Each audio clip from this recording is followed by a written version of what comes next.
एक चीज़ मैं कहना चाहूँगा, जिस लाइफ स्टाइल के आप आदी थे, जैसे आप अब तक रहते आए हैं, वो लाइफ स्टाइल एकदम से बदलने की कोई ज़रूरत नहीं है बॉस। सबसे पहली चीज़ है कि आप अपनी उम्र के हिसाब से, अपनी पाचन क्षमता के हिसाब से अपने खान पान पर नियंत्रण रखें, ताकि अनावश्यक रूप से कोई बीमारी आपको ना घेरे। इसके अलावा बहुत ज़्यादा बदलाव करने की ज़रूरत नहीं है। जिस तरीके से आप रहते आए हैं, अगर बहुत ज़्यादा कटौती करेंगे तो आप अपने आप को दुखी पाएंगे कि यार क्या मैं रिटायर हुआ और क्या मेरा लाइफ स्टाइल ही पूरा चेंज हो गया। No need boss, enjoy your life, एक ही बार मिली है। बॉस, जब हम लोग रिटायरमेंट के बाद जो पैसा मिलता है, टर्मिनल बेनिफिट्स जो हमको मिलते हैं, तो उसके बारे में मैं आपको याद दिलाऊंगा कि ये जो फंड्स मिले हैं, ये आपका कोई लॉटरी या जुआ आपने खेला है या जीता है, ऐसा नहीं है। ये आपके पिछले 35-40 साल की नौकरी के बाद जो भी आपने बचाया था, उसकी तपस्या का फल है। तो इसको अपने माँ के बराबर सम्मान देना पड़ता है। जैसे ही पैसा आएगा, बहुत सारी रिश्तेदारी आपकी जाग जाएगी, उन लोग को पैसे की ज़रूरत रहेगी, बहुत सारी डिमांड उनकी होना शुरू हो जाएंगी। या ये भी संभव है आपके बच्चे लोग भी आपको कहें कि पापा ये पैसा दे दो, इस काम में चाहिए, या मकान लेना, इस टाइप की चीज़ें होती हैं। तो इसको बड़ा हैंडल विथ केयर वाला इशू है। इसमें इमोशनल अत्याचार के शिकार मत बनिए, और इसको बिल्कुल किसी भी तरीके से आपको तत्काल खर्च कर देने वाला कार्यक्रम नहीं करना है। दूसरा एक चीज़ है, पैसा बहुत ज़्यादा होता है तो ऐसा नहीं है कि मैं फॉरेन ट्रिप पे चला जाऊँ, मैं ये कर लूँ या मैं वो पूरा, इसको आप खर्चा मत कीजिए, क्योंकि अभी अपनी एवरेज लाइफ जो है, वो लाइफ एक्सपेक्टेंसी रेशो काफ़ी बढ़ चुका है। तो हमको आने वाले कम से कम 20 से 30 साल और जीना है, ऐसा मान के चलिए। निश्चित रूप से सुनियोजित तरीके से आपको निवेश करना पड़ेगा। अब ये जो अमाउंट है, जो फंड्स आपके पास हैं, इसको सही तरीके से निवेश करना है तो उसके पहले कम से कम इन्फ्लेशन रेट को ध्यान में रखिए, मुद्रास्फीति जिसको हम कहते हैं। आपका लाइफ स्टाइल जो है, या आपके संभावित दवाइयों के खर्चे क्या हो सकते हैं, ये आपको ध्यान में रखने पड़ेंगे। किन एवेन्यूज़ में, किन फील्ड में आप निवेश करना चाहते हैं, उसके लिए आपकी प्रायोरिटीज़ क्या होंगी। जैसे सबसे पहली चीज़ होती है सुरक्षा, आपका फंड सुरक्षित रहे। दूसरा होता है आपके फंड्स की लिक्विडिटी, आपको जब पैसा चाहिए तब वो मिल पाएगा या नहीं वो। और तीसरा होता है रिटर्न, आपको क्या उसके ऊपर ब्याज या रिटर्न मिलने वाला है। इन चीज़ों को ध्यान में रखिए। एक आप ये भी ध्यान में रखना होगा कि आपको इन्वेस्टमेंट के पहले कोई आपकी ड्यूज तो नहीं है, आपका किसी को देना तो बकाया नहीं है।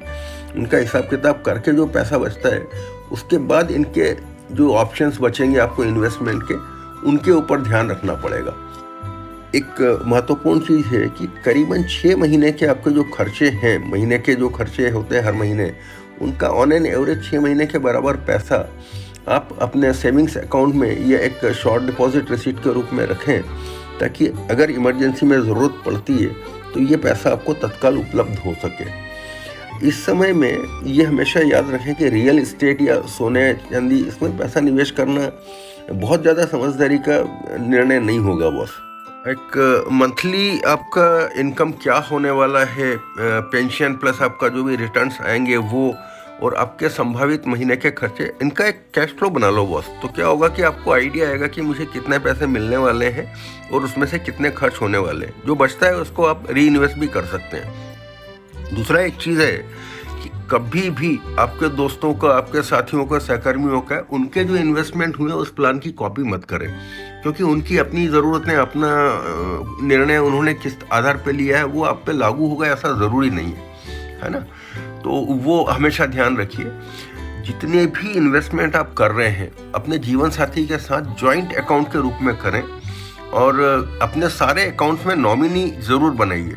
नॉमिनेशन अगर आप नहीं करेंगे तो बाद में क्या होता है कि सर्वाइविंग फैमिली मेम्बर्स को वो सक्सेशन सर्टिफिकेट लाने के लिए कोर्ट के चक्कर लगाने पड़ते हैं, और समय भी लगता है, पैसा भी लगता है। वो आपके हाथ में, आप उसको अवॉइड कर सकते हैं। अगर आपको शेयर मार्केट का अनुभव नहीं है, उसकी जानकारी नहीं है, अभ्यास नहीं है, तो मेहरबानी करके शेयर मार्केट में किसी के बहकावे में आने के, लोभ लालच में पड़ने के बाद इन्वेस्टमेंट मत कर दीजिए, वरना आपकी 35-40 साल की जो इन्वेस्टमेंट के लायक अमाउंट बचा था वो पूरा झटके में साफ हो जाएगा, है ना। वो जरूर मेहरबानी कीजिए, मेरे ऊपर मेहरबानी कीजिए। अब इन सारी चीज़ों के बाद अब आते हैं कि आप इन्वेस्टमेंट कहाँ करें। तो एक चीज़ है कि बैंक की एफडीज जो हैं वो सबसे सुरक्षित हैं, हालांकि रिटर्न कम आता है, लिक्विडिटी होती है, उसमें 0.5% आपको ज़्यादा भी ब्याज मिलता है सीनियर सिटीज़न होने के नाते, वो एक ऑप्शन है। दूसरा है सीनियर सिटीज़न सेविंग्स स्कीम है भारत सरकार की, और एक प्रधानमंत्री वय वंदन योजना है। यहाँ 5 साल के लिए इन्वेस्टमेंट करना पड़ता है, लेकिन इसमें ये लॉक इन पीरियड भी होता है, तो आप मैक्सिमम 1/3 अमाउंट इसमें निवेश कर सकते हैं। अब कुछ ऐसी स्कीम्स हैं जहाँ पे सीनियर सिटीज़न को टैक्स रिबेट मिलता है, तो आप उन स्कीम्स में भी इन्वेस्ट कर सकते हैं। फिर आपको जो हाइब्रिड म्यूचुअल फंड होते हैं जहाँ पे टैक्स बचता हो, उनमें आप इन्वेस्टमेंट कर सकते हैं, लेकिन क्लोज एंडेड म्यूचुअल फंड जहाँ हो उसको इन्वेस्ट करना आप अवॉइड कीजिए। इसके अलावा आप किसी भी एक क्षेत्र में 20% से ज़्यादा निवेश मत कीजिए, है ना। अपने सारे, वो बोलते हैं ना, keep the eggs in different baskets और don't keep all the eggs in one basket, तो वो आप हमेशा ध्यान रखिए। आपको आश्चर्य होगा कि बहुत सारे लोग अपने परिवार को, अपने जीवन साथी को क्या इन्वेस्टमेंट उन्होंने किया है उसके डिटेल शेयर नहीं करते हैं, बताते नहीं हैं, और वो बेचारे पता नहीं होता है, इसलिए वो अमाउंट क्लेम नहीं कर पाते हैं। ऐसा एक मैं उसको शब्द देता हूँ, गुप्त धन। तो जो भी इन्वेस्टमेंट आपने किया है वो गुप्त धन के रूप में सरकार के पास ना पड़ा रहे। बेहतर है आप अपने परिवार के सदस्यों को, अपने जीवन साथी को वो सारे डिटेल शेयर करें, क्योंकि बाद में वो पैसा ढूंढने के लिए उनके पास कोई सोर्स होता नहीं है, उनको पता नहीं होता है, तो वो आप उनके साथ में ज़रूर शेयर कीजिए। और दूसरा एक चीज़ है, अपनी विल बनाना मत भूलिए। अपने विल बनाइए, उसके अंदर बिल्कुल क्लियर लिखिए किसको कितना पैसा या कौन सी प्रॉपर्टी किस तरीके से देना है, ताकि आपके न रहने पे आपके परिवार वाले आपको गालियाँ ना दें, आपको ये अब्यूज़ ना हो कि यार इन्होंने फेयर ट्रीटमेंट नहीं दिया है। तो वो एक हमेशा ध्यान रखने वाली चीज़ है। अब आखिरी में बॉस एक ही चीज़ कहता हूँ कि जो लिक्विड फंड्स हैं वो व्यक्ति के खुद के कमाए हुए हैं, खुद के उपयोग के लिए होते हैं, वो अपने जीवन काल में उसका आनंद उठाएं।